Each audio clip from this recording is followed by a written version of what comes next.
London, 1928. A group of mold spores surf a breeze through a lab. They drift onto a petri dish, and when they land, they germinate a medical revolution.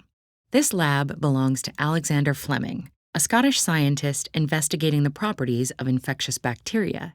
At this time, Fleming is away on vacation. When he returns, he finds a colony of mold growing on a petri dish he'd forgotten to place in his incubator. And around this colony of mold is a zone completely and unexpectedly clear of bacteria. In studying this mysterious phenomenon, Fleming came to realize that the mold was secreting some kind of compound that was killing the bacteria. The mold was a species in the Penicillium genus, so Fleming dubbed the antibacterial compound penicillin.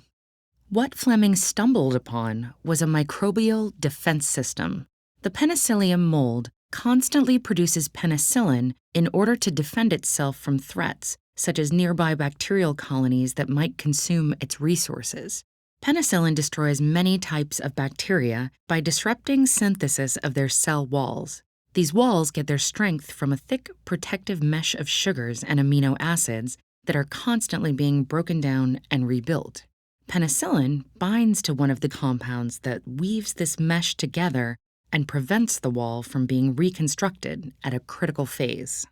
Meanwhile, penicillin stimulates the release of highly reactive molecules that cause additional damage. Eventually, the cell's structure breaks down completely. This two-pronged attack is lethal to a wide range of bacteria, whether in petri dishes, our bodies, or elsewhere. It's not, however, harmful to our own cells because those don't have cell walls. For a decade or so after Fleming's discovery, penicillin remained a laboratory curiosity. But during World War II, researchers figured out how to isolate the active compound and grow the mold in larger quantities.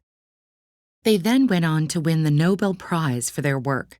Teams at Oxford and several American drug companies continued development, and within a few years it was commercially available.